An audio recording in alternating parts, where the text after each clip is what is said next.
అపోస్తుల కార్యములు 26వ అధ్యాయం. అపోస్తుల కార్యములు 26వ అధ్యాయం మొదటి వచనం చూడండి.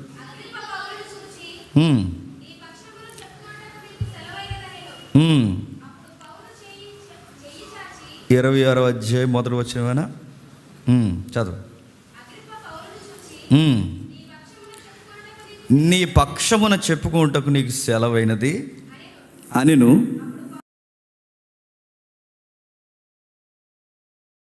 ఎలాగూ సమాధానము చెప్పసాగిన. ఆగుతాం. నిజానికి జడ్జి అనే వాతావరణం చాలా భీకరమైనది. అలాంటి వాతావరణంలో బెంచ్ ముందు ఒక సువార్తికుడు నిలబడ్డాడు. ఆయన మన హీరో. ఎవరు? పౌలు గారు. ఆయన డీల్ చేసే విధానం చూడండి. దీని బ్యాక్గ్రౌండ్ మనకు తెలియాలి. ఏం జరుగుతుందంటే, పౌలు గారి మీద మోకొమ్మడిగా కొంతమంది యూదులు, వంకరోళ్ళు కావాలని కేసు పెట్టారు. ఎవరి మీద? పౌలు గారి మీద.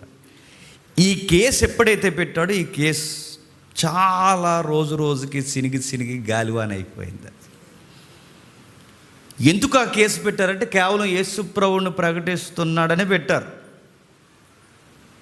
మొన్న ఒక చెల్లి ఫోన్ చేసింది, గవర్నమెంట్ సెక్టార్లో ఉంది, ఏంటని అడగకండి.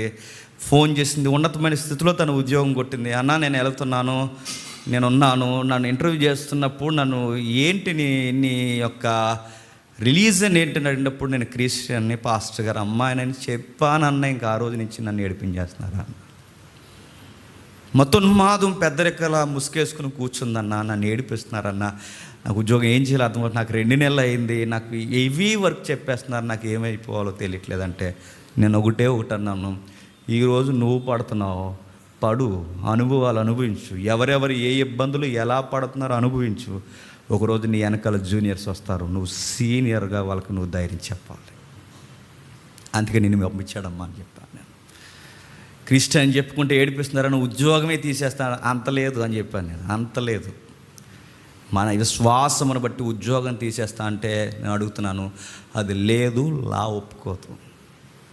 చెప్పింది ఆ తల్లి యథార్థం చెప్తుంది. మా నాన్న పాస్టర్ గారు, మా ఇంట్లో సేవకులు ఉన్నారు, నేను విశ్వాసిని అని చెప్తే అందరూ వచ్చి అన్నారు, అలా చెప్తావు, పిచ్చిదానిలో చెప్పాలి, చెప్పకూడదు, ఇప్పుడే ప్రాక్టీస్ చేస్తున్నానని చెప్పాలి, ప్రాక్టీస్లో ఉన్నానని చెప్పాలి, కానీ నువ్వు అలా చెప్పేస్తావు, ఇబ్బందులు పడిపోతావు అని చెప్పారట. నేను అన్నాను, నా నామం నిమిత్తము హింసింపబడినవారు, నా నామం నిమిత్తము దూషింపబడినవారు, నా నామం నిమిత్తము నిందపాలు గురైనప్పుడు, నా నామం నిమిత్తము ఎలివేయబడినప్పుడు ధన్యులు అన్న వాక్యం నీ లైఫ్లో నెరవేరుతున్నందుకు, వాక్యం నీ లైఫ్లో నెరవేరుతున్నందుకు ఎగిరి గంతేయమ్మ అని చెప్పాను నేను. ఇలాంటి క్రైసిస్ పౌలు గారికి కూడా వచ్చింది. ఆయన మీద కేసు పెట్టారు. ఆ కేసు పెట్టినప్పుడు ఎవరు దీని మీద కేసు పెట్టిందంటే బయటోడు ఎవడో పెట్టలేదు, అది బాధ. దేవుని పిల్లలే పెట్టారు. దేవుని పిల్లలు ఎవరు? యూదులే పెట్టారు. యూదులే ఆయన మీద ఇంత పెద్ద లెటర్స్ రాసి కేసు పెట్టి పైపెచ్చికి ఇరికించేంత వరకు భోజనాలు చేయకూడదని ఒక టీము ఉపవాసాలు చేస్తుందంటే ఎవరి కోసం? పౌలు గారి కోసం.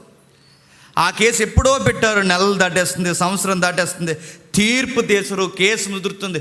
ఈ తీరుస్తాడు ఈ గవర్నర్ అంటే ఈ గవర్నర్ తీర్చాడు, మరో గవర్నర్ తీరుస్తాడంటే మరో గవర్నర్ తీర్చాడు. ఆ నెక్స్ట్ గవర్నర్ ఈ కేసు ఏదోలా తీర్చేస్తాడు, డీల్ చేస్తాడు, జడ్జిమెంట్ ఇస్తాడంటే ఆయన తీర్చడు, ఎవరో తీర్చరు. 1 by 1 ఆ కేసు వెనక్కి గంటేస్తున్నారు. ఎందుకు ఈ కేసు ఎవడో సక్కు పెట్టట్లేదంటే ఎందుకంటే అది కాంట్రవర్సీ అయిపోయింది, సినిగి గాలివాన్ అయిపోయింది పౌలు గారి కేసు. అంటే అది ఒక పెద్ద పొలిటికల్ ఎజెండా అయిపోయింది ఆ కేసు. అది ఆ కేసు ఎలా అయిపోయిందంటే అది రాజకీయంతో ముడిపడిపోయింది. ఇప్పుడు పౌలు గారి వాదన విని నీ మీద మోపబడిన ఈ ఆరోపణలన్నీ నిర్ధారణ చేయబడలేదు కనుక నేను నిర్దోషగా వదిలేస్తున్నామని అన్నారే అనుకోండి జడ్జి, వెంటనే ఎవరు తిరగబడిపోతారండి?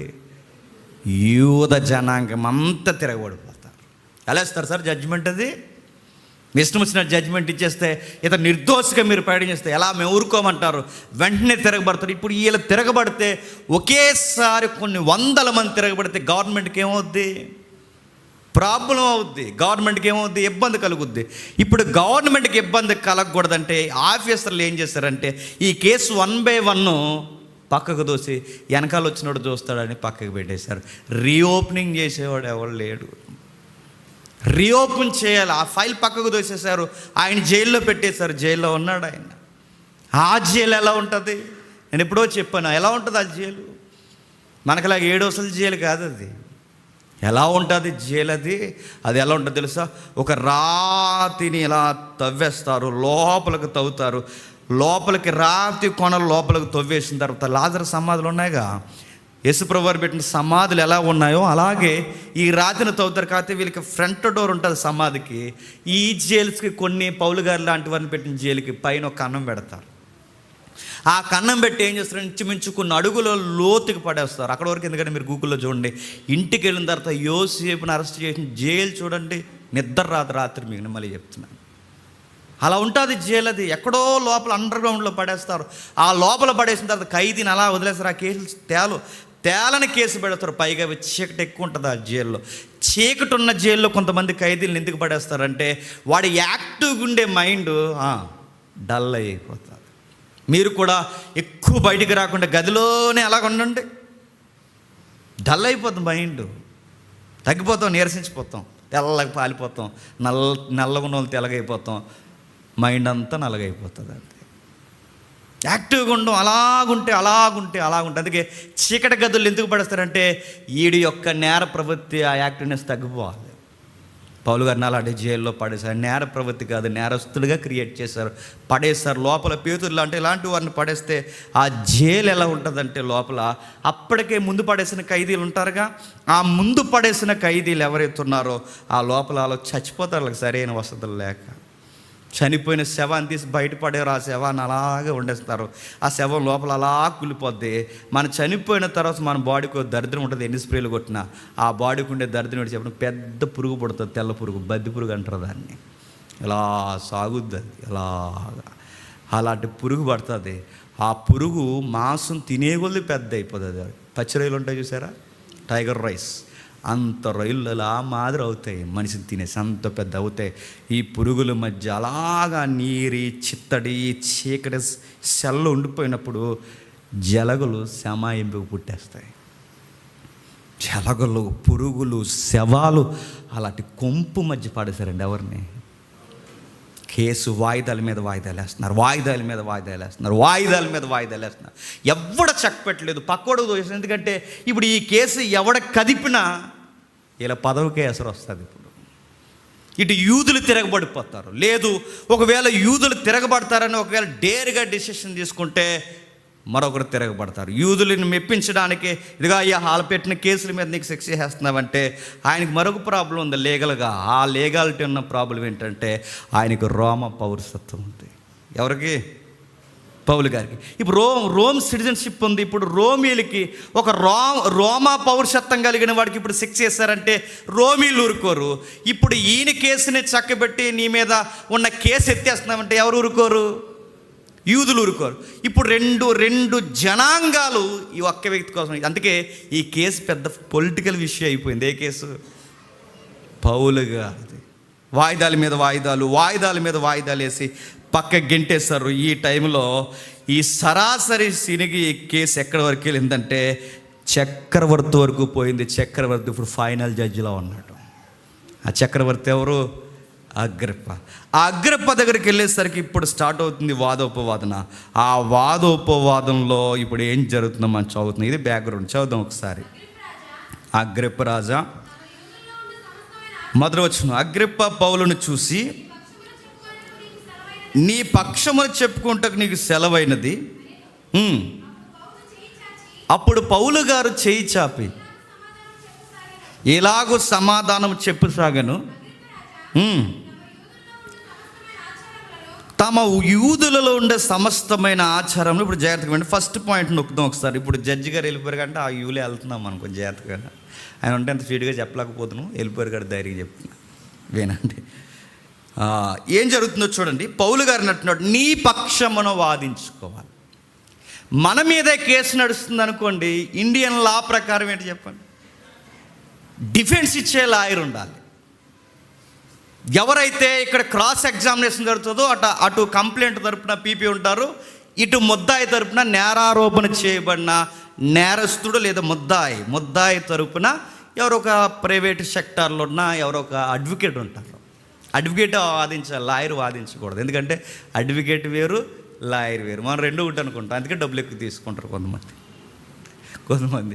మనం ఆ లాయర్ గారి దగ్గరికి వెళ్ళి, లాయర్ గారు మా కేసు వాదించాలి, లాయర్ గారు వాదించరు. లాయర్ అంటే జూనియర్స్, అడ్వకేట్ అంటే వాదించేవాడు సీనియర్. నాకు మొన్న తెలిసింది, అందుకే మీకు చెప్తాను. పేపర్లో చదివాను నేను, లాస్ట్ 2 years బ్యాక్ నేను చదివాను. వాళ్ళు వేరు, వీళ్ళు వేరు. ఇప్పుడు పౌలు గారి కేసు వాదించుకోవాలంటే ఈయనకి పీపీ లేరు. పౌలు గారి కేసు వాదించుకోవాలంటే ప్రైవేట్ సెక్టార్ లాయర్స్ లేరు. పౌలు గారి కేసు ఎవరు వాదించుకోవాలి? అగ్రిప్పరాజు అన్నాడు, నీ పక్షమును నువ్వే వాదించుకోవాలి, నీ పక్షమును నీవే ఎవిడెన్స్ ప్రొవైడ్ చేయాలి, నీ పక్షాన నీవే డిఫెన్స్ ఇవ్వాలి, క్రాస్ ఎగ్జామినేషన్ ఇవ్వాలి. నువ్వేం చెప్పుకోవాలనుకుంటావో మొత్తం ప్రొఫైల్ నాకు చెప్పు, దాన్ని బట్టి నీకు జడ్జిమెంట్ నేను ప్లాన్ చేస్తాను అన్నాడు.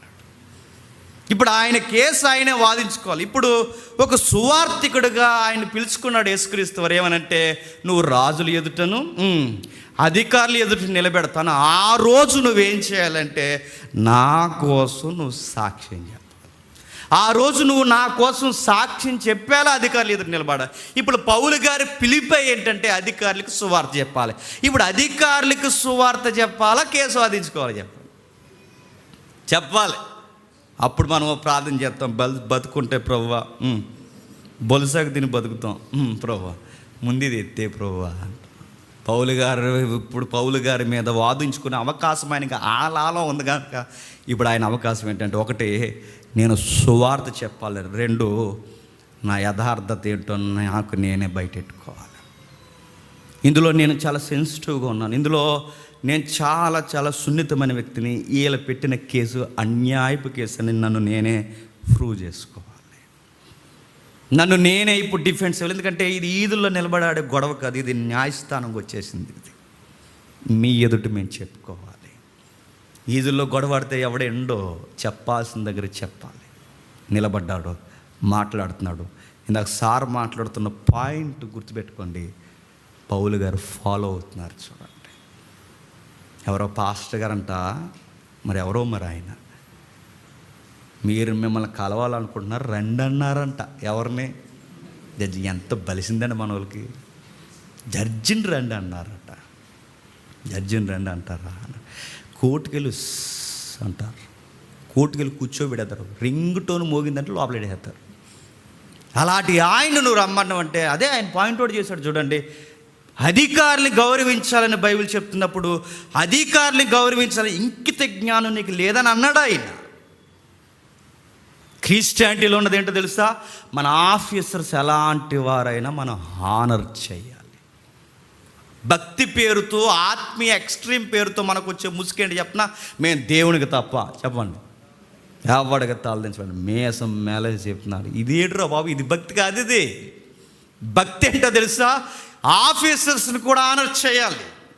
ఆఫీసర్స్ కూడా ఇదిగో క్రైస్తవ విలువల ప్రకారం వాళ్ళకి ఇవ్వాల్సిన గౌరవాన్ని ఇచ్చేయాలి. బైబిల్ ఆఫీసర్నే కాదు, పెద్దలను గౌరవించమంది, తల్లులను గౌరవించమంది, చెల్లెలుగా గౌరవించమంది, యవన స్త్రీలని తమ్ముళ్ళుగా గౌరవించి. ఎన్ని ఎథిక్స్ ఉన్నాయండి బైబిల్లో. ఇవి ఫాలో అవ్వలేదు, పౌలు గారు ఫాలో అవుతున్నారు. చూడండి, అగ్రప్ప రాజా తమరు, సింగులర్ లేదు చూడండి, తమరు సార్ అయ్యా అన్నారు.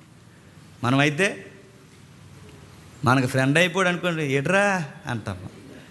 మనకు వచ్చే ఒక బిల్డప్ ఉంటుందండి. మనకి ఒక సొసైటీలో ఒక హై ప్రొఫైల్గా ఉన్న ఫిగర్ మనకు ఫ్రెండ్ అనుకోండి, ఎదుటి వాళ్ళకి బిల్డప్ ఇవ్వడానికి మనకు మా ఓడి నాకు ఎంత క్లోజు అనడానికి ఏం చేస్తాను చెప్పండి, ఏట్రా దిగెళ్దామా అంటాం.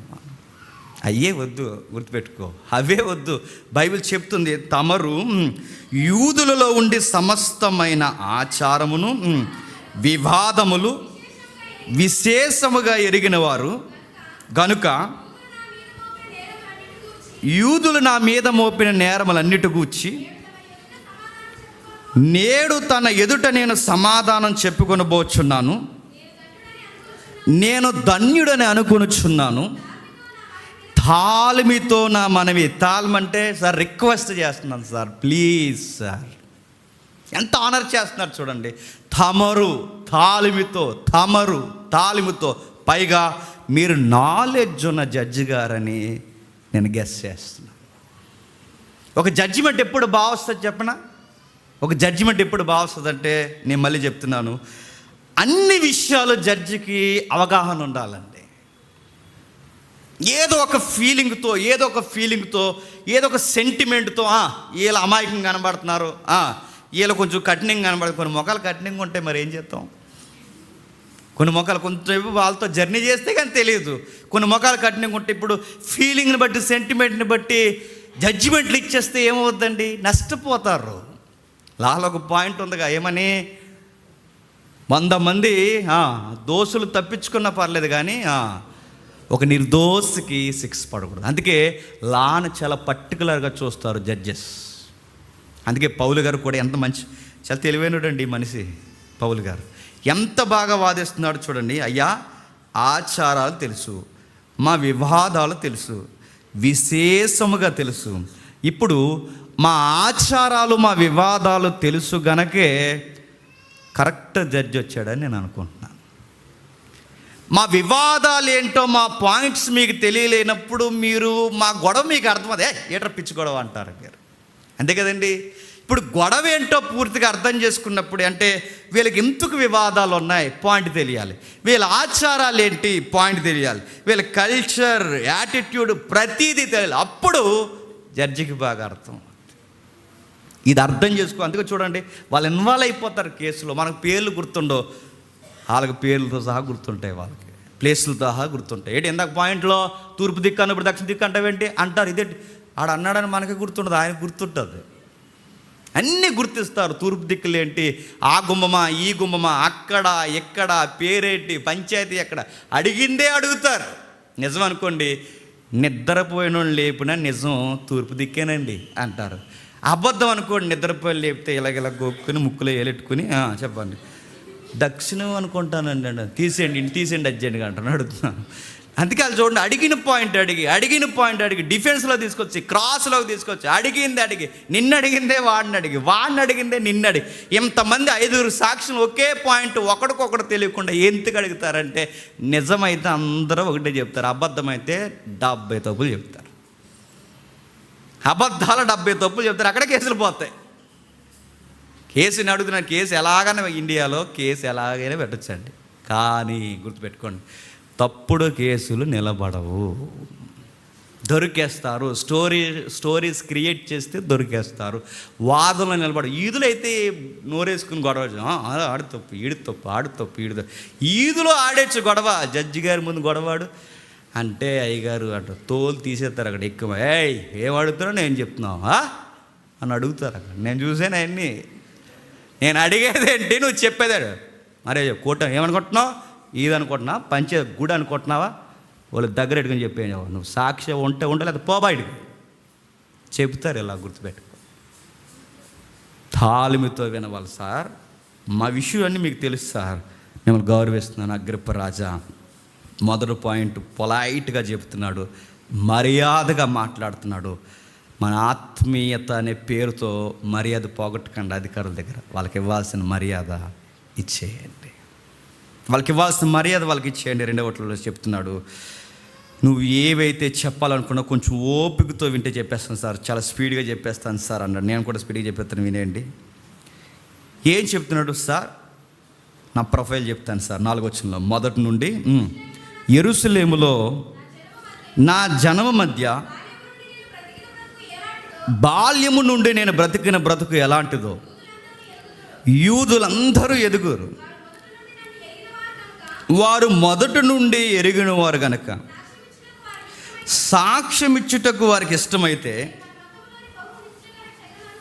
నేను వారి మతములోని బహునిష్టగల తెగను అనుసరించి పరిసయ్యుడిగా ప్రవర్తించింది. సార్ వీళ్ళు ఎవరో కొత్త వాళ్ళు కాదు సార్, నా మీద కేసు పెట్టింది మా ఊలే, బయట వాళ్ళు కాదు సార్. ఇందాక ఆయన మాట్లాడుతున్నాడు, మెజారిటీ సివిల్ కేసులు ఏ కేసులు అంట, దేవాలయాల కేసులు కాదట, సిగ్గుబాలిన విషయం చెప్పండి, మసీదు కేసులు కాదట, మరి చర్చ్ ప్రాపర్టీ కేసులు. మానవులకి గొడవలు ఎక్కువ ఉంటాయండి ఏంటో మరి. ప్రార్థనకి వెళ్తాం, గడప దాటిన చూసుకుందాం, బైబిల్ ఇంటికాడ వేటిని చూసుకుందాం అంటాము. ఉండు పాస్టర్ గారు వెళ్ళిపోయి చూసుకుందాం అంటామా.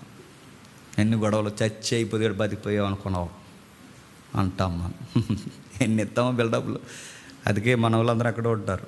సరే, ఏం చెప్తున్నాడు? బాల్యము నుండి తెలుసు సార్. సార్ ముక్కు ముఖం తెలియనోడని కేసు ఎట్లేదు సార్. నేను అడుగుతున్నాను, నేను చెప్పేది అబద్ధమో కాదో నా విరోధుల్ని అడగండి. పౌలు గారు ఎంత తెలివైనడంటే, పౌలు గారికి సాక్షులు ఎవరున్నారంటే ఎవరు లేరు. ఎవరున్నా ఇంతో పాటు అరెస్ట్ చేస్తారు. ఇప్పుడు ఈయనకి సాక్షి ఎవిడెన్స్ కావాలి. ఎవరు ఎవిడెన్స్? వాళ్ళకి తెలియకుండానే కంప్లైంట్ ఇచ్చిన వాళ్ళనే చెప్పండి ఎవిడెన్స్ చేస్తున్నాడు. చూడండి, అదండి ఆ మనిషి. అందుకే అందరూ పిలుపు వేరండి. పౌలు గారు పిలుపు వేరండి, 12 మంది పిలుపు వేరండి, ఈ మనిషి పిలుపు వేరండి, ఈయన విధానం వేరండి. అందుకే వాళ్ళు ఎలా చెప్తున్నాడు చూడండి. ఎవరైతే కేసు పెట్టారో అడుగుతున్నాను సార్, నేను చెప్పేది అబద్ధమో కాదో కంప్లైంట్ ఇచ్చిన వాళ్ళని అడగండి సార్. ఏమంటారు? ఇతను బాల్యం నుంచి మీకు తెలుసా అంటే, తెలుసండి, సున్నతి చేయించుకున్నా కానీ తెలుసండి మాకు. పరిచయాల టీంలో పనిచేసినట్టు నిజమేనా? చేశాడు సార్, మేము హెల్డర్స్గా పనిచేస్తున్నాం, అందులో మేము పెద్దలుగా ఉన్నాం. మరే మీ దగ్గర పనిచేశాడు? అవును సార్ చేశాడు. సరే, అలా ఓకే అంటున్నాడు, నువ్వు కంటిన్యూ చేయి.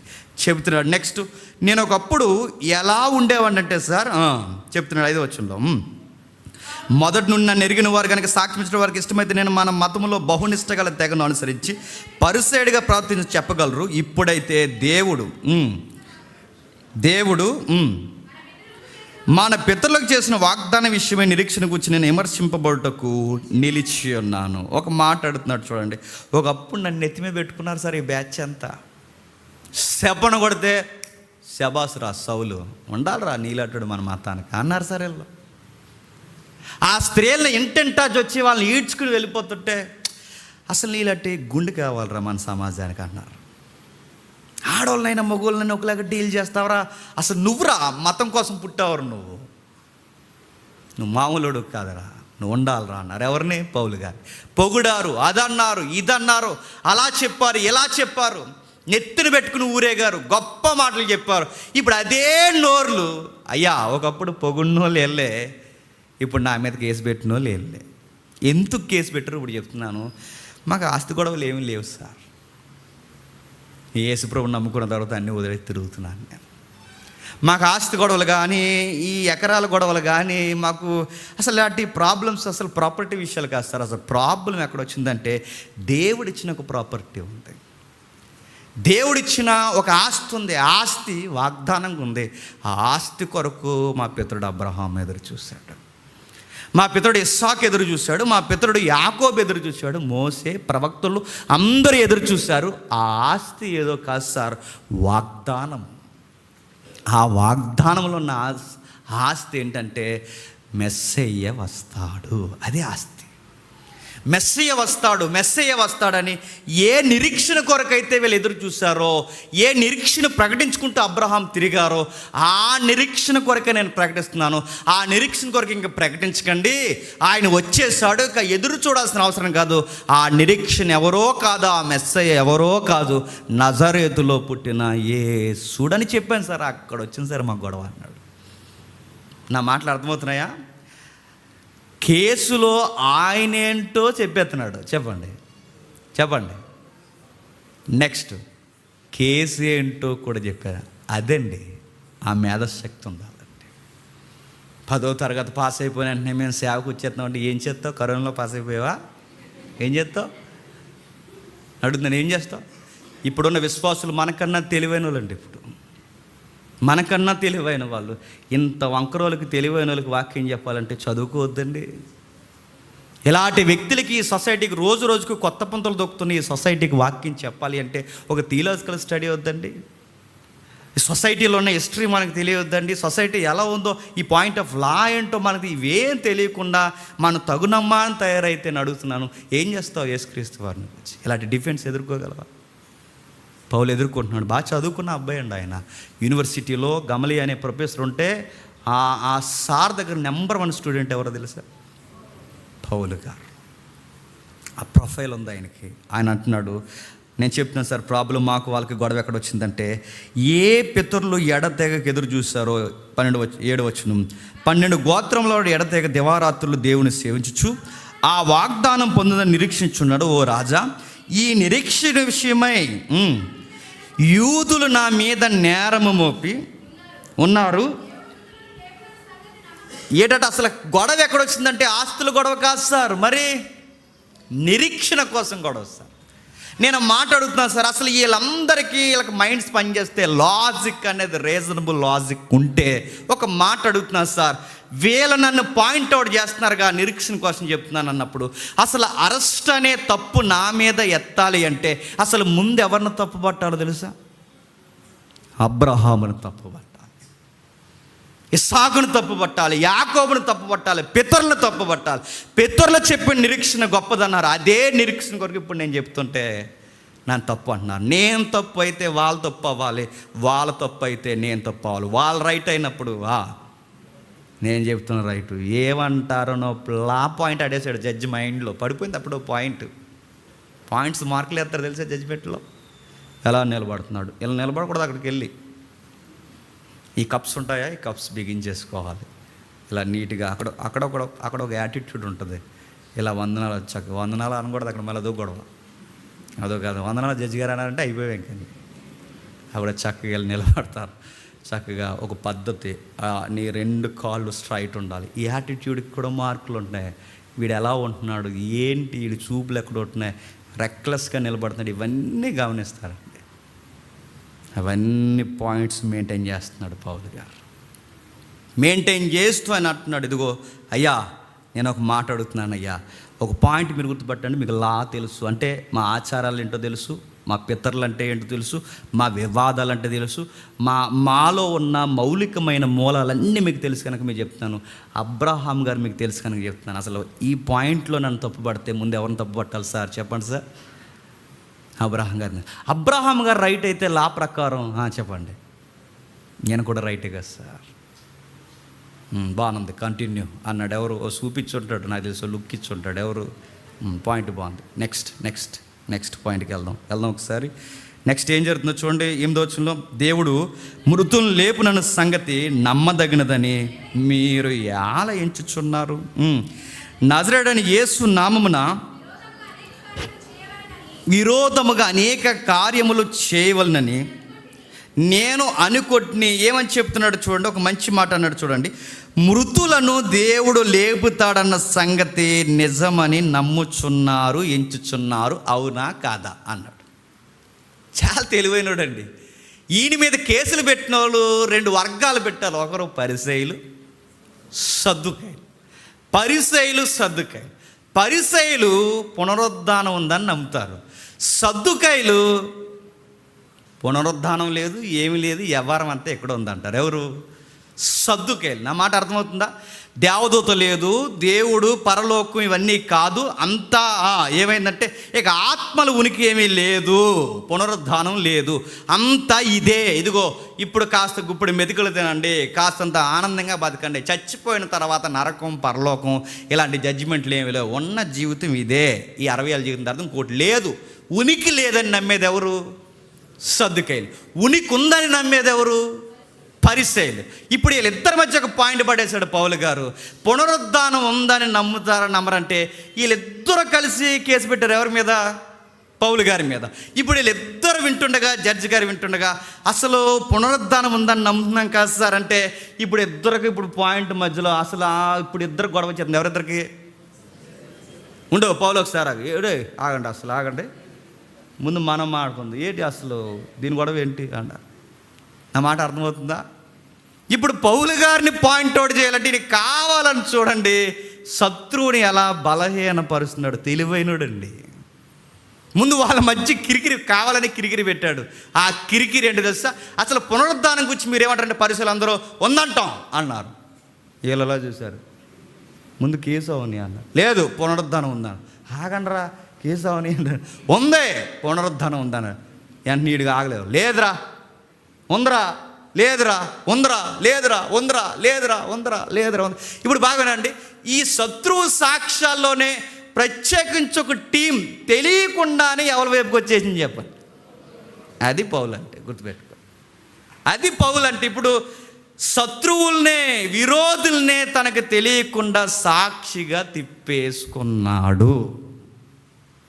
దిగాడు రంగంలోకి, మాట్లాడుతున్నారు. ఏమంటారు సార్ అనగానే ఆయన ఏమంటారు, ముందు ఇద్దరు గొడవ వేసుకుంటున్నారు. సగం వీక్ అయిపోయింది కేసు. కిందికి, యెరూషలేములో నేను ఎలాగ చేసేదనో, నేను ప్రధాన యాజకుని వల్ల అధికారం పొంది పరిశుద్ధులను అనేకులను చెరసాల్లో వేసి వారిని చంపినప్పుడు సమ్మతించదని.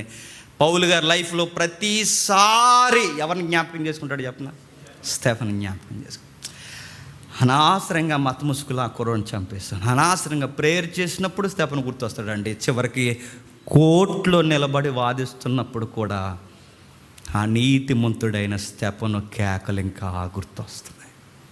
సార్ ఆనెస్ట్గా చెప్తున్నాను సార్, ఆ మైక్ని చంపేశాను సార్, నేను మతం అలా నడిపించింది సార్ నన్ను. ఇంకా కిందకి చెప్తున్నాడు, సమ్మతించాను అనేక కార్యాలు సమాజ మందిరములలో వారిని దండించి వారు దేవదూషణ చేయుచున్నట్లు బలవంతము పెట్ట చూస్తున్నాయి. కావాలని ఒక పెద్ద కేసులు పెట్టాను సార్. ఏంటంటే వీళ్ళని సాదా సీదా పాయింట్స్ ఇరికిస్తే వీళ్ళు దొరకరని దేవదూషణ, బ్లాస్ఫమీ అన్నాను ప్రతిసారి. దేవదూషణ. యూదులలో దేవదూషణ అంటే వెంటనే నిలువుటంగిలు ఇలా సింపేసుకుని వెంటనే బూడు జల్లుకుని ఎవడైతే దేవదూషణ చేస్తున్నాడో వాడిని ఏం చేస్తారు చెప్పండి? చంపేస్తారు. స్టెఫెన్ని మామూలుగా చంపలేదు సార్, దేవదూషణ అనే ఒక నేరమే చంపేస్తాం. ఇలా స్టెఫెన్నే కాదు, చాలామందిని చంపాం. దేవదూషణ అనే పాయింట్ మీద చాలా సీరియస్గా తీసుకుంటాం. వ్యాలిడ్ పాయింట్ అది, అందుకే ఆ పాయింట్లో చంపేస్తాం. ఇప్పుడు ఈ మధ్య కూడా మీరు మొదలు మీరు గమనిస్తున్నారా? కావాలని మన నోటంట కావాలని దేశాన్ని అనేలా చేయడం, మన దేశ గౌరవాన్ని అనేలాగా చేయడం, కావాలని మన దేశంలో ఉన్న ఉన్నతమైన వ్యక్తుల్ని మన నోటంట దిగజార్చేలా మాట్లాడాలని మన మీద స్క్రీన్ రికార్డులు రెడీ చేయడం, ఇవన్నీ వాళ్ళు మాట్లాడితే మనం వాళ్ళ కౌంటర్లు ఇవ్వడానికి మనం ఏం చేస్తామంటే మనం ఈ కంగారులో దేశాన్నో దేశ నేతలను ఏదో అనేస్తాం, తీసుకెళ్ళి లోపలాడేస్తారు. మనం తెలుగుగా ఇరికించేయడం అనమాట. ఈ మధ్య ఒక పాయింట్ చెప్తున్నారు చూసారు, ఇది ఒక పెద్ద లాజిక్ లాగా.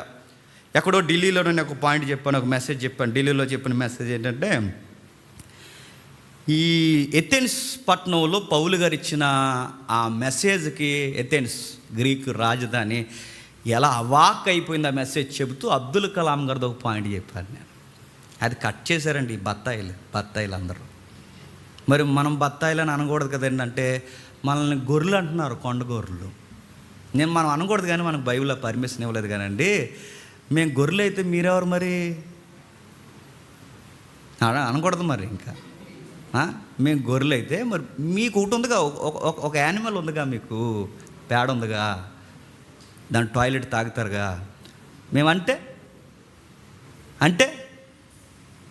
మేము అనం. ఎందుకు చెప్పినా మాకు బైబిల్ ఎథిక్స్ నేర్పించింది. ఒకటి వాళ్ళు నేను ఎత్తినప్పుడు ఆ పాయింట్ ఎంతకు సందర్భంగా చెప్తున్నాను. ఆ పాయింట్ నేను ఎత్తింది ఏంటంటే, అబ్దుల్ కలాం గారు, బాగా వినండి, వీలైతే కట్ చేసి పెట్టండి, నాకు ప్రాబ్లం లేదు.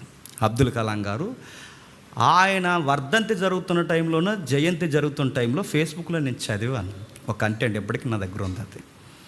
ఆయన మేధాశక్తి చిన్నప్పటి నుంచే ఉంది అనడానికి, రిలీజన్ పట్ల కూడా ఆయన ఎంత బ్రైట్గా ఆలోచించాడో చెప్పడానికి ఆయన మీద కొన్ని పాయింట్స్ రాస్తూ ఏమన్నారంటే, చిన్నప్పుడు వాళ్ళ నాన్నగారు ఆయన టెంపుల్ తీసుకెళ్ళారట. టెంపుల్ తీసుకెళ్తుంటే ఈ ద్వారాల ముందు సింహాలు ఉన్నాయి. సింహాలు ఉన్నప్పుడు ఈ సింహాలను చూసిన వెంటనే చిన్నపిల్లోడు కనుక వెంటనే భయపడి, నాన్న సింహం అని ఇక్కడ ఆ నాన్న మీదకి ఒకేసారి పైకి ఎగబడేసరికి వాళ్ళ నాన్నగారు, నాన్న భయపడకు, అవి బొమ్మ సింహాలు, ఏమి చేయవన్నారు. అప్పుడు అబ్దుల్ కలాం గారు అన్నారట, నాన్న మరి సింహాలు బొమ్మ అయినప్పుడు సింహాలు ఏమి చేయవు, బొమ్మ సింహాలు అన్నప్పుడు మరి లోపల దేవుడు కూడా బొమ్మే కదా నాన్న, ఏం చేస్తాడని తీసుకొచ్చావు అని అడిగాడు ఆ రోజు. ఆ పాయింట్ నేను చెప్తే వీళ్ళ పెద్ద లాజికల్ పాయింట్లు కదా కట్ చేసి అబద్ధాలు చెప్తారు క్రైస్తవ గొర్రెలు అని నా ఫోటో ఎట్టి వీడియో పెట్టి, అబ్దుల్ కలాం గారు ముస్లిం అయినప్పుడు గుడికి ఎలాగెళ్తాడు, ఇదో లాజిక్. మరి అయ్యా నిన్న మాట్లాడుతున్నాను చెప్తున్నాను, అబ్దుల్ కలాం గారి యొక్క నాన్నగారు వృత్తి ఏంటో కనుక్కో, ముందు చదువు, బయోగ్రఫీ చదువు ముందు. వాళ్ళ నాన్నగారు వృత్తి ఏంటో కనుక్కో. మళ్ళీ ఒక మాట్లాడుతున్నాను, అబ్దుల్ కలాం గారు అమ్మగారు ఫొటోస్ గూగుల్లో ఉంటే ఒకసారి చూడు. మెడలో ఏముందో, నుదుటికి ఏముందో, చెంపలకు ఏమున్నాయో ఒకసారి చూడు. ముస్లిమ్స్ అన్నావుగా, చూడు ఒకసారి. వాళ్ళు ఇండియన్ ముస్లిమ్స్ అయినా మన కల్చర్లో చాలా వాటిలో మమేకమై ఉన్నారు. అక్కడ వరకు ఎందుకండి, ఇప్పటికీ చాలామంది ముస్లిమ్స్ తిరుపతి వెళ్ళరండి, ఇప్పటికి వెళ్ళరా. నేను మళ్ళీ అడుగుతున్నాను, వాళ్ళ నాన్నగారు వృత్తి ఏంటి? వాళ్ళ నాన్నగారు వృత్తి ఏంటంటే ఆ రామేశ్వరం ఉందిగా పైన, అక్కడ ఆయన నావ నడిపించేవాడు. నావ ఎవరు? అబ్దుల్ కలాం గారు నాన్నగారు.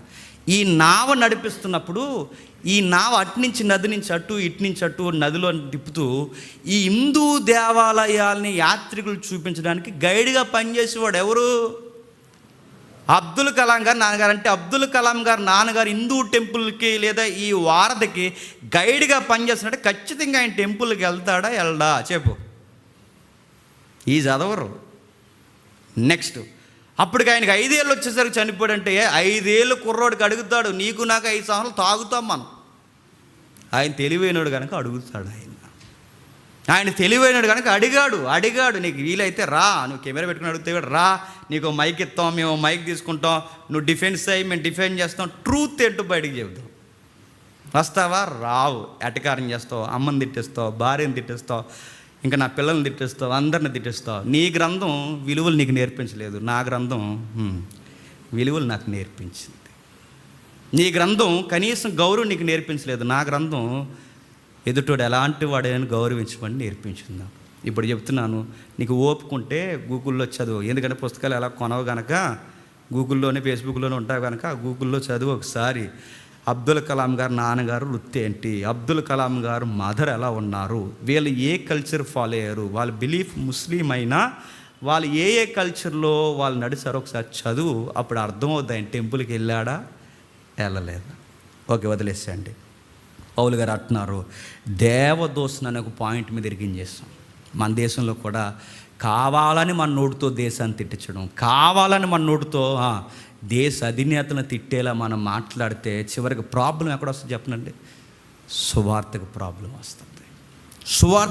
వస్తుంది. అందుకే ఆయన ఒప్పేసుకుంటున్నాడు, అయ్యా మేము తెలివిగానే మేము చాలామందిని దేవదోషణ అనే పాయింట్ మీద మేము ఇరికించేస్తాం. కిందికి చూడదు. ఇతర పట్టణాలకు వెళ్ళి వారిని హింసించుచుంటిని,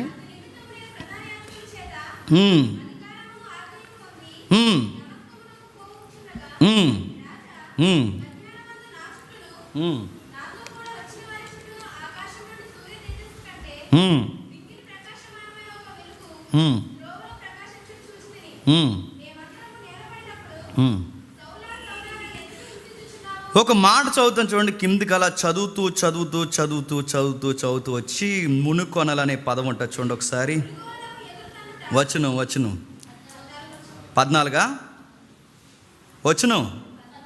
14 వచనం. మేమందరం నేలపడినప్పుడు సౌల నన్ను ఎందుకు హింసించున్నావు, మునుకొనలకు ఎదురు తన్నుట నీకు కష్టమని ఎబ్రీ భాషలో ఒక స్వరము నాతో పలుకుట వింటి. మునికొనలంటే మదం ఎక్కిన ఎద్దు ఉంటుందిగా, మదం ఎక్కిన ఎద్దు, అది ఆంబోత్ అంటారు దాన్ని. ఈ మధ్య చూసారా, ఎల్లెళ్ళి ఆటో గుద్దేసిందండి దాన్ని, టపక్కమని ఆటో ఎగిరిపోయింది. అలాగే మదం ఎక్కిన ఎద్దు అది. వచ్చి ఆ స్కూటీ మీద వస్తున్నాడు, ఆడింతలో ఉన్నాడు, ఆడు గుర్తే పోయి ఈ డివైడర్ మీద ఆ డివైడర్ మీద పడిపోయాడు. మదం ఎక్కిన ఎద్దులు ఉంటాయి చూసారా, దానికి ఎంత మోపురు ఉంటుంది పైన తెలుసుగా, దానికి ఎంత మోపురు ఉంటుంది మదం ఎత్తిన ఎద్దులు. అవి అప్పుడప్పుడు ఒకసారి వస్తే ఆడికి ఒకసారి వచ్చిందంటే ఆటోలు వాటిని తొక్కుంటూ వెళ్ళిపోతాడు. కారు తొక్కేస్తాయి, BMW కారు అని తొక్కేస్తాయి, ఏ కారు ఏం తొక్కేస్తే ఆడికి వచ్చిందో ఊపి ఇంకా దాన్ని ఎవడ ఆపలేడు. అలాంటి బుల్ ఫైట్ ఈ సీన్స్ మీరు చూడండి. బుల్ ఫైట్లో ఆ బుల్ కంట్రోల్ చేయడానికి ఆ పైన ఉన్నోడు ఎవడైతే ఉన్నాడో ఆటగాడు ఏం చేస్తాడు చెప్పనా, దాని పొగరు ఇంకా తగ్గించడానికి దాని మీద ఒక కొన గుచ్చుతాడు. అది మునికొన అంటే. అది దాని పొగరు తగ్గించగలదు. ఈ పైన ఇలా కొనలు గుచ్చేస్తారు, 1 by 1 ఇలా గుచ్చేస్తారు. అది ఎగిరే కొద్ది గుచ్చేస్తారు. దానికి సూదిగా ఇనపోసలు ఉంటాయి, వాటి కొన అంటారు. వాటిని గుచ్చి దాని రక్తం కారిపోయి అది డల్ అయిపోయే వరకు తగ్గించేస్తారు. పౌల్ని ఏమన్నాడు చెప్పనా, మతం అనే ముసుగులో ఎద్దులాగా పరిగెడుతున్నావు, గుచ్చి అతను ఏమనుకున్నావు అన్నాడు పౌల్ని. ఇలా అన్నాడు ప్రభు, గుర్తుపెట్టుకో. ఎగురుతుంటున్నావు. తంతావా? నువ్వు క్రైస్తవ్యాన్ని తనితే కాలు ఎగిరిపోద్దేమనుకుంటున్నావు. నువ్వు క్రైస్తవ్యాన్ని గుర్తే నీ శిరస ఎగిరిపోద్దేమనుకుంటున్నావు. మునుకొనలు తన్నుతున్నావు. నువ్వేమనుకుంటున్నావు? మదం ఎక్కిన ఎద్దు తిరగబడితే అది ఎలా అయితే మునుకొనలకు ఎదిరితే సస్తాదో, నువ్వు కాడ అలా ఉన్నావు. సూదైన నాగల దగ్గరికి వెళ్ళి దాన్ని కాలుతో తన్నండి గట్టిగా. ఏమవుద్ది? నాగల పోద్దా? కాలు పోద్ది. డాక్టర్గారు అడుగుతారు, ఏం చేశారంటే తన్నాను సార్ అడు. దేని తన్నాడు? నాగలు తన్నాను సార్. జాయిన్ చేసిండి అంటారు. పౌలు గారు చెప్తున్నారు, ప్రభు చెప్తున్నాడు పౌలుకి, జాగ్రత్త, నేను పిలుస్తున్నాను, పలుకుతున్నాను, ఒక మాట నీకు చెప్తున్నాను, లే, నువ్వు నాకు కావాలి, నేను చెప్తున్నాను హెబ్రీ భాషలో, నువ్వెవరని నన్ను అడిగావుగా, నువ్వు హింసించుచున్నా యేసు దైవాన్ని ఏమనుకుంటున్నావు? ఏదో మతమే పెద్ద భక్తి అనుకుంటున్నావు. అది కాదు, నేను చెప్తున్నాను, నీకు క్షమాపణ ఇచ్చాను, నీకు నేను చెప్తున్నాను, రా, నేను నీతో మాట్లాడుతున్నాను, రా, నువ్వు వచ్చి సాక్షిగా నిలబడు. ఎప్పుడైతే నిలబడ్డాడు, ఇది నీవు నన్ను చూసి ఉన్న సంగతియు, నీ కనబడబో సంగతియు, నీకు పరిచయానికి సాక్షిగాను నియమించుటకే కనబడి ఉన్న, నువ్వు లేచి నీ పాదములు మోపి నిలువుము. నేను ఈ ప్రజల వలన అన్యజనుల వలన ఆలు కలగకుండా నేను కాపాడుదును.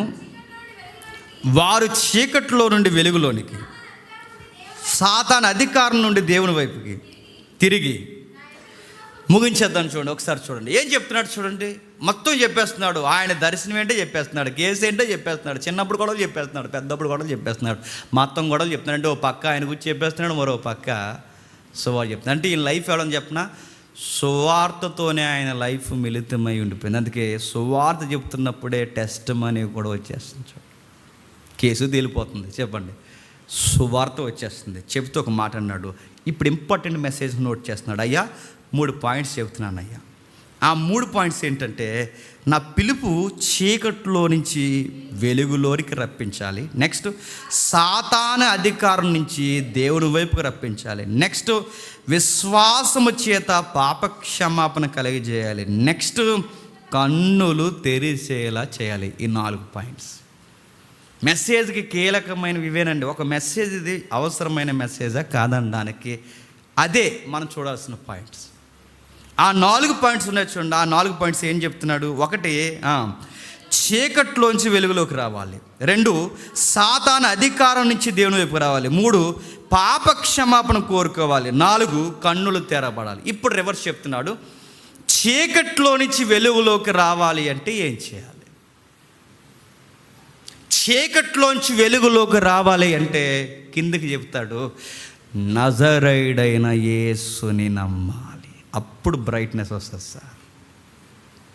సాతాను అంధకారం నుంచి దేవుని వైపుకు తిరగాలంటే మళ్ళీ నజరేయుడైన యేసుని నమ్మాలి. కన్నులు తెరవబడాలి, పాప క్షమాపణ రావాలి, మా జీవితాలకు ఒక అర్థం దొరకాలి అంటే చెప్పండి, నజరేయుడైన యేసుని నమ్మాలి. నా పిలుపు సార్ ఇది. మీకు చెప్తున్నాను సార్, నేను చీకట్లోంచి ప్రజల్ని వెలుగులోకి నడిపించడానికి వచ్చాను. ఏం సార్ ఇది నేరమా చెప్పండి? మనుషుల్ని సత్క్రియల్లో నడవని చెప్పడం నేరమా? మరో పాయింట్ చెప్తున్నాను సార్, దేవుళ్ళో బతకనని చెప్పడం న్యాయమా? పాడైపోయి తాగే తిరగడం అని చెప్పడం నేరమా? దేవుళ్ళో బతకడం అని చెప్పడం నేరమా? దేవుని వైపు తిరగనరా, సాతాను నుంచి బయటకు రండి అని చెప్పాను, వెలుగులోకి రండి అని చెప్పాను. పాప క్షమాపణ కోరి క్షమాపణ పొందుకొని ఒక న్యూ లైఫ్ స్టార్ట్ చేయండి అని చెప్తున్నాను. నెక్స్ట్, ఇదిగో కన్నులు తెరచుకోండి, అన్నీ మీ కోణంలో చూడకండి, ప్రపంచాన్ని బిగ్ పిక్చర్లో చూడండి అని చెప్తున్నాను. ఇప్పుడు చెప్తున్నాను సార్, ఇవన్నీ రావాలంటే ఒక మనిషికి యేసు అనే వ్యక్తిని నమ్మాలి సార్. ఇది చెప్తున్నాను సార్, దీనికోసం సార్ గొడవ, మొత్తం కేసు మీ ముందు పెట్టేసి ఇప్పుడు మీరు ఏం చెప్తారు చెప్పండి. ఇంకేం చెప్తాడు? నోరు అడిపోయింది ఎవరికి, ఇంకేం చెప్పలేడు, చెప్పాల్సిందంతా చెప్పేశాడు. కిందికి మొదట దమస్కులోని యెరూషలేములో యూదయ దేశమంతటా తర్వాత అన్యజనులకు వారు మారు మనసు పొంది దేవుని తట్టు తిరిగి మారు మనసు తగిన క్రియలు చేయవాలని ప్రకటించి చుట్టుని ఈ హేతువు చేత యూదులు దేవాలయంలో నన్ను పట్టుకుని సంపుటకు ప్రయత్నం చేసి ఆ రోజు దేవాలయంలో నన్ను అరెస్ట్ చేశారు. అయినను నేను దేవుని వలన నేను సహాయం పొంది నేటి వరకు నిలిచి ఉంటేని, లేదంటే ఆ జైలు ఎప్పుడో చచ్చిపోవాలి. క్రీస్తు శ్రమపడి మృతుల్లో పునరుద్ధానం పొందిన వారిలో మొదటి వాడు అగుట చేత ఈ ప్రజలకును అన్యజనులకును వెలుగు ప్రసరింపబోవునని ప్రవక్తలు మోసే ముందుగా చెప్పినవి కాక మరి ఏమీ చెప్పక అలుపులకు గనులకు సాక్ష్యం ఇచ్చుచుంటేనే. ఇప్పుడు నేను చెప్తున్నాను సార్, నా పాయింట్ ఖచ్చితమైనది, ఇది హిస్టారికల్గా నమోదు చేయబడిందనడానికి కారణం నేను ఎవరి కోసమైతే ప్రకటిస్తున్నానో, ఎవరి కోసమైతే చెప్తున్నానో, ఎవరి కోసమైతే జీవిస్తున్నానో ఆ వ్యక్తి పునరుద్ధానం చెందాడు. ఇప్పుడు అడుగుతున్నాను సార్, పునరుద్ధానం జరిగిందంటారా జరగలేదంటారా? పాయింట్ల మీద పాయింట్లు ఇచ్చాడు జడ్జి గారికి. జడ్జి గారు మౌనంగా ఉంటే కింద ఉన్నాడు ఇంకోటి ఎక్స్ట్రాలు చేశాడు పేస్తూ. ఆడేమన్నాడు తెలుసా? ముగించేద్దాం చూడండి.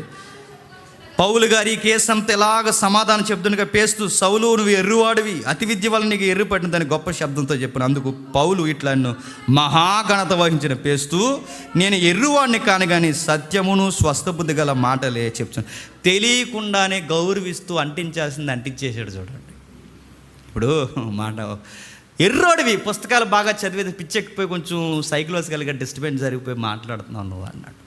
అప్పుడు అన్నాడు, సార్ ఒక మాట అడుగుతున్నాను సార్, నేను ఎర్రివాడిని కానని నేను చెప్తున్నాను, స్వస్థ బుద్ధి ఉందని చెప్తున్నాను. ఒక మాట అడుగుతున్నాను, చెప్పండి, నేను ఎర్రోడిని కాదన్నానంటే ఎవడు ఎర్రోడు అని చెప్పండి దాని అర్థం చెప్పండి. చూసారా అంటే ఎత్తున్నాడు, చూసారా? బుద్ధి లేదురా నీకంటే, అవును సార్ నాకు బుద్ధి లేదు అంటే ఏంటంటే దాని అర్థం ఏంటండి? అన్నోడికి లేదని.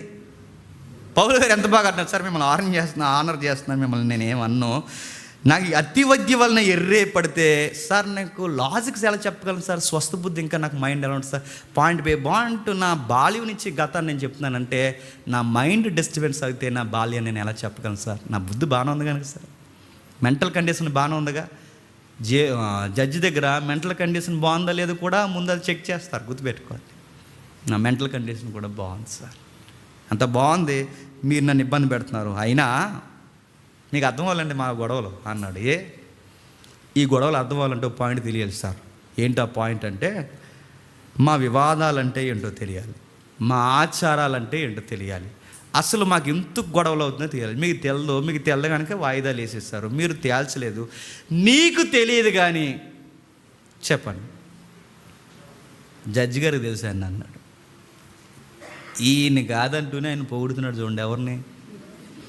వెంటనే ఆయనకి ఎలా ఉంటుంటుంది చెప్పండి, అలా సర్దుకుని ఆగవయ్యా కంటిన్యూ అని చెప్తాను. కంటిన్యూ పాయింట్ నెక్స్ట్ అన్నాడు. ఆయన చెబుతూ, అయినా రాజుకి సంగతులన్నీ ఎరుగును కనుక అతని యొద్ద నేను ధైర్యముగా మాట్లాడుతున్నాను. అంటే మీకు తెల్లు, మీకు తెలియదు, ఆయనకి తెలుసు. సబ్జెక్ట్ ఆయనకు తెలుసు సార్, మీకు సబ్జెక్ట్ తెలియదు, కేసుల లీగాలిటీ మీరు చూడలేదు సార్, ఆయన లీగాలిటీ చూస్తాడు అని చెప్పి నేను ధైర్యంగా మాట్లాడుతున్నాను. వాటిలో ఒక్కటి అతనికి మరుగై ఉండలేదని రూఢిగా నమ్ముచున్నాను. ఎందుకు ఆయనకు మరుగై ఉండలేదంటే, నేను చెబుతున్న యేసుక్రీస్తు శిలువ బలియాగము ఒక మూలన జరిగిన కార్యము కాదు. సిటీ నడిబొడ్లో ఆయన సిలివేశారు ఆయన్ని. అందరూ చూస్తుండగా ఊరేగించారు ఆయన్ని, అందరూ చూస్తుండగా ఆయన సిలివేసి చంపేశారు. నేను అడుగుతున్నాను, ఏదో మూల జరిగిన స్టోరీ అయితే నేను కిట్టించాను అనుకోవచ్చు. మీ రికార్డ్స్లో లేవా ఆయన సిలివేసినవి? ఇప్పటికీ లేవా? నజరేతులో పుట్టిన యేసుని ఇదిగో రికార్డెడ్గా ఈ ఖైదీ నెంబర్ ఇదిగో ఈ విధంగా యూదుల రాజు అని ఒక ట్యాగ్ రాసి చంపేసిన హిస్టరీ రికార్డ్స్ మీ దగ్గర లేవా? అయినా ఆ రోజుల్లోనే ఈయన వేరే టౌన్లో జడ్జిగా చేస్తున్నప్పుడు అప్పుడు ఈ సిలువ కార్యక్రమం జరిగిందనే విషయం ఈయనకి తెలీదా?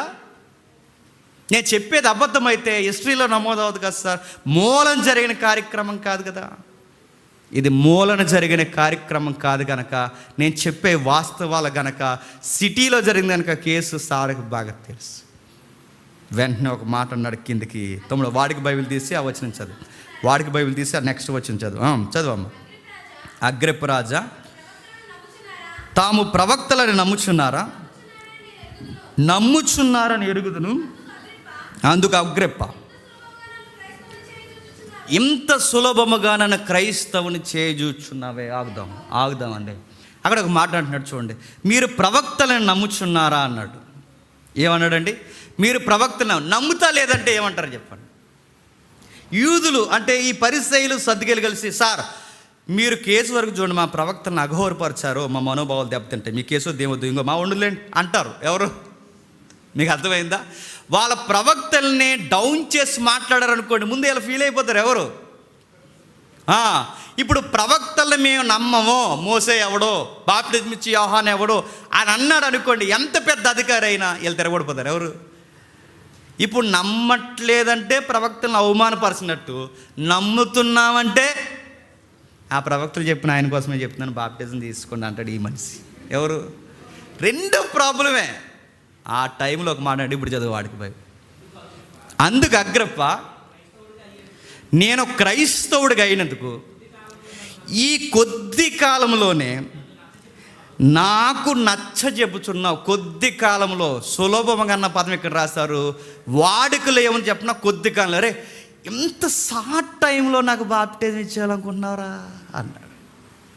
ఇంత టైంలో మరి కేసు వాదించుకోవడానికి ఉన్న టైం ఎంత, నువ్వేంటో చెప్పుకోవడానికి టైం ఎంత, నీ మీద ప్రమాదం ఉంది అని చెప్పడానికి దాని దగ్గరకు ఉన్న ప్రమాదం టైం అనేది ఎంత, ఇంత తక్కువ టైంలో నువ్వు నాకు ఏమి చేయాలనుకుంటున్నావు? నన్నే క్రైస్తవం చేయాలనుకుంటున్నావు. ఈ మనిషికి తగిన మాట ఏంటి చెప్పిన, సమయమందును అసమయమందు. దీనికి రివర్స్ మాట చెప్పిన, సమయమందు అసమయమందు మనం సువార్త చెప్పాలి అంటే నెక్స్ట్ దీనికి రివర్స్, సమయమందు అసమయమందు కూడా నువ్వు ముందు ప్రయాసపడడం నేర్చుకోవాలి, అప్పుడు చెప్పగలవు. నా మాట అర్థమైందో లేదు? నువ్వు సమయమందు అసమయమందు వాక్యం చెప్పాలంటే ముందు నువ్వు సమయమందు అసమయమందు కూడా వాక్యం చదవాలి. నా మాట నీకు అర్థమైందా? అంటే అది చెయ్యాలి అంటే ముందు ఇది ఉండాలి నీకు. అప్పుడు నువ్వు ఆ టైం వచ్చేసరికి నువ్వు వాడబడగలవు. నీకు నిద్ర వస్తే బైబిల్ చదువు, నిద్ర వస్తే ప్రార్థన చేయి, ఒక గంట మెసేజ్ చెప్తే అరగ చూస్తామా ఇంకా వదలు పెట్టు అనేసి. అది నీ సమయం అని అడుగుతున్నాను. పౌలు గారు అడుగుతున్నారు, సార్ నా టైం ఏదన్నా సార్ అది సమయమైనను అసమయం. సార్ మీరు ఓపెన్ అయిపోయారు, నేను సిగ్గు లేకుండా ఓపెన్ అయిపోతున్నాను అన్నాడు. ఎవరు? మీరు ఓపెన్ అయిపోయారు సార్, నన్ను క్రైస్తవుని చేస్తాను, మీరు ఓపెన్ అయిపోయారు, నేను కూడా ఓపెన్ అయిపోయి ఒక మాట అంటున్నాను సార్. సార్ ఒక మాట చెప్తున్నా సార్, మనసులో మాట అసలు సార్ ఒక మాట చెప్తాను, సులభంగాను దుర్లభంగానే అసలు మీకే కాదు సార్ బాప్టిజం ఇవ్వాలనుకుంటున్నాను నేను.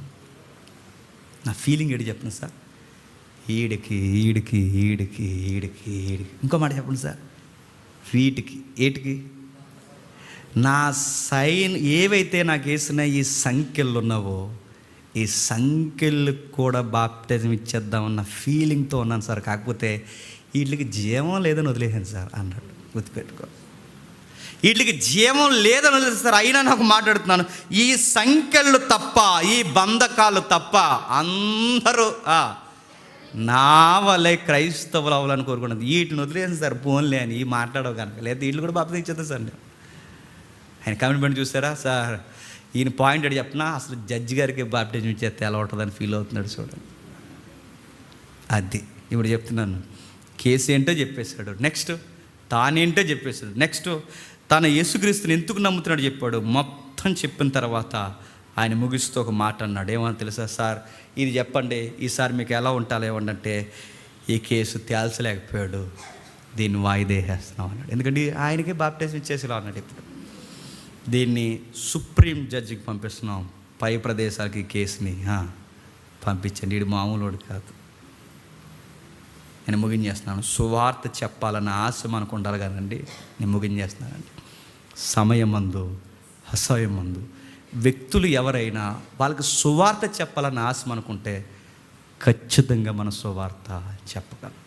ఒకే ఒక ఎగ్జాంపుల్ చెప్పినాను, ముగిస్తాను. టైం అయింది సార్ వల్ల ఏమనుకోకండి. ఒక మిషనరీ ఉన్నాడు. ఆ మిషనరీ ఎంత వాక్యం చెప్పినా వీళ్ళకి అర్థమయ్యేది కాదు. చాలా విలువైన మాటలు ఆయన చెప్పాడు. ఈ ఆది తెగ వాసులు ఉంటారు చూసారా, వీళ్ళ దగ్గరికి వెళ్ళి వాక్యం చెప్తుంటే రిచర్డ్సన్, ఆయన పేరు రిచర్డ్సన్, వాక్యం చెప్తుంటే ఈ ఏజెన్సీ లేదా ఈ దీవుల్లో ఉండే ప్రజలకు ఒక గుణం ఉంటుంది. వీళ్ళు ఏమంటారంటే అంత విని ఇలా సేమ్ సిటీకి మటు గొడవ వచ్చేది వాళ్ళకి. ఈ దీవుల్లో బతుకుతారు కదా, దీవులు, ఈ దీవుల్లో బతుకుతున్న వాళ్ళకి వాకింగ్ చెప్పి అంత వాకింగ్ చెప్తే సాయంత్రం ఈ తెగోడు ఆ తెగోడు దారిలో పడినప్పుడు ఎంత వాక్యం విని మెసేజ్ అయ్యి వెళ్తున్నప్పుడు ఈడ అవిటి వైపు చూసి ఏంటి ఈడు ఎలా వచ్చిన చూతులకి ఈడ ఆడ అటు నుంచి చూసి ఏడ్రా అలా చూస్తున్నావు ఏంటి, చూసుకుందాం సాయంత్రం రచ్చబండలో అనేవారు. అలా కొట్టే చూసా. పూర్వం 10 సంవత్సరాలు గొడవలు ఎలా ఉండేయండి? అంటే గొడవ, అంటే గొడవ, లింగి పైకి గడేసేవారు, చొక్క పై గుండి ఇప్పారు. మామూలు ఎందుకు పెద్ద గొడవలే ఉండవు, ప్రెస్టేజ్ గొడవలు ఒకప్పుడు మీరు చూసారా. తుమ్మితే గొడవ, దొగ్గితే గొడవ. ఎందుకు దీన్ని ఏమంటారు చెప్పండి? నాగరికత లేనప్పుడు గొడవలు ఎక్కువ ఉంటాయి. నాగరికత లేని వారి మధ్య గొడవలు చెప్తే ఈ గొడవలకి సొల్యూషన్ ఇవ్వడానికి, నెక్స్ట్ సువార్త చెప్పడానికి, వాళ్ళని విద్యాపరంగాను వైద్యపరంగా అన్ని విధాలుగా అభివృద్ధి పొంది క్రీస్తు వెలుగును వాళ్ళకి ప్రకటించడానికి రీసెర్చ్ అని వాక్యం చెప్పడానికి అక్కడికి వెళ్తే అంత వాక్యం విని ప్రసంగమైన వెంటనే గొడవకి వెళ్ళిపోయారట. ఎవరు? ఈ ఆదివాసులు.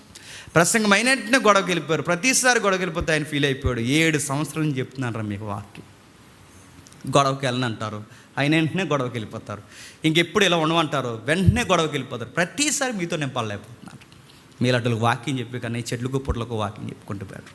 మీలాంటి వాక్యం చెప్పే కన్నా ఇంకా ఏ మూర్ఖులు ఉంటారు వాళ్ళకి పోయి వాక్యం చెప్తాను. మీ దగ్గర 7 సంవత్సరాలు వేస్ట్ అయిపోయింది, నేను వెళ్ళిపోతున్నాను, నేను ఉండను. లాస్ట్ సార్ లేదు సార్, ఈసారి మేము వింటాం సార్, ఖచ్చితంగా వాక్యం వింటామంటే అయితే వినండి, ఈసారి ఇంక లాస్ట్ నేను చెప్తున్నాను ఏమనుకుంటా అని చెప్పారు.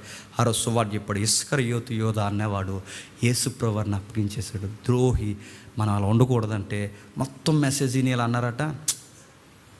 ఉంటే ఆడికిలా ఉండాలండి అన్నాడు. ఎవడాడు? గురువు గారి దగ్గర 3.5 సంవత్సరాలు ఉండి ఆడు ఎంత తెలివిగాడు మెయింటైన్ చేయాలి. మనం కూడా ఆ గుడువుల దగ్గరికి వెళ్ళిపోయి వాళ్ళలో కలిసిపోయినట్టుండి మన జాగ్రత్త వాళ్ళతో మమేకమైపోయి సేమ్ యోధలాగా వాళ్ళకి దెబ్బ వేయాలరా మనం, ఆడికిలా బతకాలరా బతుకుతాయని అన్నారట. ఎవరిని చూసి? బుర్ర పిచ్చెక్కేసింది ఎవరికి? రే ఏం మనుషులు రా మీరు, నేను ఇన్ని సంవత్సరాలు మీకు చెప్తే యేసుక్రీస్తు అర్థం అవ్వలేదు కానీ యోధ అర్థం ఏంటారు మీకు? మరి ఎక్కడ పుట్టారా మీరు అందరూ? ఏట్రా మీరు అందరూ? మిమ్మల్ని మార్చండి నా వల్ల, చిచ్చి మీ దగ్గర ఉండే కానీ వెళ్ళిపోవడం బెటర్, నేను వెళ్ళిపోతున్నాను ఇంకా నన్ను ఆపకండి అని తెట్టి బేడ సత్తుకుని వెళ్ళిపోతున్నా. అయ్యే కదే లేదా అసలు యోధ ఆడి యాంటీ పర్సన్ మాకు తెలియదు, ఆడేదో కొంచెం బాగా ఆడు కొంచెం కోవెట్గా బాగా పనిచేసాడు అనుకున్నాం కానీ అసలు మాకు తెలియదు సార్ ఇంకెళ్ళం సార్ ప్లీజ్ అయ్యా మీకు మాట్లాడుతున్నాం, మీరు వెళ్ళిపోతే మా పిల్లలకి చదువులు రావయ్యా, మీరు వెళ్ళిపోతే మాకు బట్టలు వేసుకోవడం రాదయ్యా, మీరు వెళ్ళిపోతే మాకు అన్నం తినడం కూడా రాదయ్యా, మీరు వెళ్ళిపోతే మాకు బతుకు రాదయ్యా, మీరు వెళ్ళిపోతే సొసైటీలో సమాజంలో మేము కలవలేమయ్యా, ప్లీజ్ అయ్యా వెళ్ళిపోద్దు, మాకు నారకథ నేర్పించండి, మా పిల్లల భవిష్యత్తు బాగు చేయండి, మేము వింటాం మీ ప్రభు మాటలు వింటాం అన్నప్పుడు సరే వినండి. నేను నమ్మలేకపోతున్నాను మిమ్మల్ని, నాకు నమ్మాలంటే సార్ మీరు నమ్మాలంటే గూడెం పెద్దగా ఒక మాట నేను చెప్తున్నాను సార్. మా దగ్గర ఒక నమ్మకాలు ఉంటాయి సార్. ఆ నమ్మకాలు ఏంటంటే మేము ఇప్పుడు గొడవలు పెట్టుకోమన్నాక ఒక నిబంధనలు చేసుకుంటాం సార్. ఆ నిబంధన ఏంటంటే మాకు పుట్టిన తొలి సంతానం బిడ్డ ఎవరైతే ఉన్నారో ఆ బిడ్డను పట్టుకెళ్ళి ఆ గూడెం పెద్ద మనుషులకు ఇచ్చేస్తాం సార్. మేము పొరపాటున వాళ్ళ మీద గొడవకి దొంగ దెబ్బలకు వెళితే వెంటనే మా బిడ్డను అక్కడ చంపేస్తారు. గొడవలు చక్కబడే వరకు, బిడ్డ ఎదిగే వరకు మా బిడ్డ అక్కడే ఉంటాడు సార్. మా బిడ్డ కోసమే మేము గొడవలకు వెళ్ళాం. మేము ఏమాత్రం తలటెక్కలేసలేస్తే మా బిడ్డ అక్కడ చనిపోతారు. అందుకే మా బిడ్డ మీద మా బిడ్డని ఇచ్చేస్తున్నాం, నీకు మాట ఇస్తున్నాం, మా బిడ్డనిచ్చి ఇంకెప్పుడు మేము గొడవలకు వెళ్ళమని. అప్పుడు ఆశ్చర్యపడ్డాడు రీసెర్చ్. అరే మూర్ఖులు అనుకున్నాను కానీ మీలో కూడా ఇలాంటి ఎథిక్స్ ఉన్నాయరా, చాలా మూర్ఖంగా ఉంటారు అనుకున్నాను కానీ మీలో కూడా ఈ నిబంధత ఉందరా, ఇలాంటి కమిట్మెంట్లు నాకు ఇన్ని రోజులు చెప్పలేదంటే అంటే టైం రాలేదు సార్ అంటే సరే మీకు మాట చెప్తాను, ఇప్పుడు కూర్చొని ప్రసంగం చెప్తాను. మీకు వాళ్ళకి గొడవలు ఉంటే ఇద్దరికీ గొడవలు జరగకూడదని మీ తొలి సంతానమైన మీ కుమారుని ఇచ్చేశారుగా.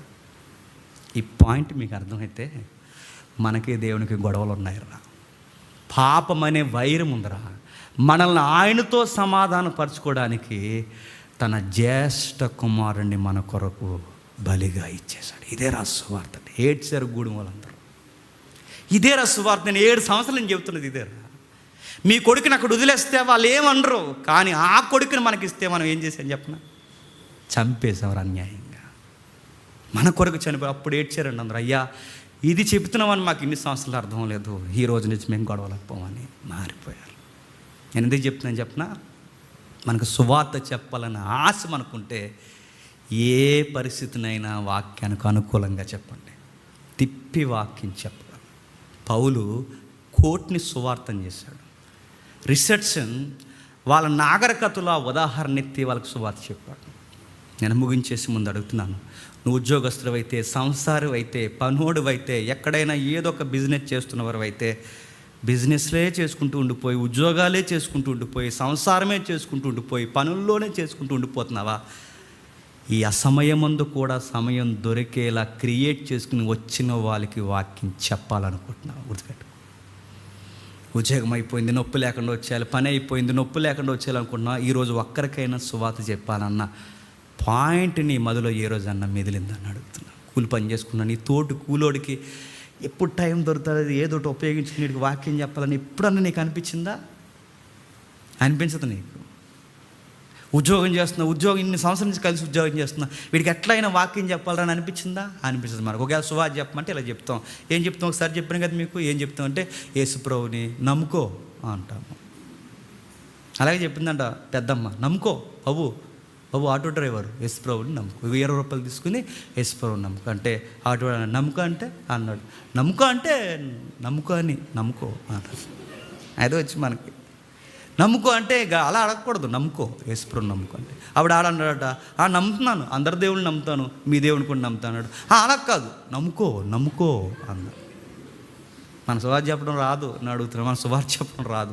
నమ్ముకో అంటే అయిపోదు సువార్త అంటే, నమ్ముకో అని చెప్తే సువార్త.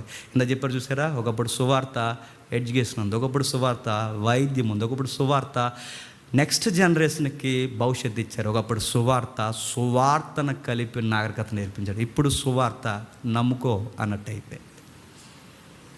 చెబుదాం, మన ఉద్యోగాల్లో చెబుదాం, మన చదువుల్లో చెబుదాం, మన వ్యక్తిగతంగా చెప్దాం, సువార్త పెట్టేద్దాం. ఆ సమయమందును అసమయమందును. జడ్జికి క్రైస్తవం అంటే ఏంటో చూపించాడు, న్యాయవాదులకి క్రైస్తవం అంటే ఏంటో చూపించాడు, ఎథెన్స్లో పీఠాధిపతులకి సువార్త అంటే ఏంటో చూపించాడు. బతికితే పౌలుల బతకాలని చరిత్రలో బతుకుని చూపించి వెళ్ళిపోయారు.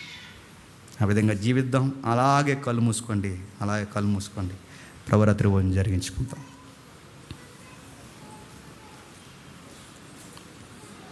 టిన్ను రాలేదా?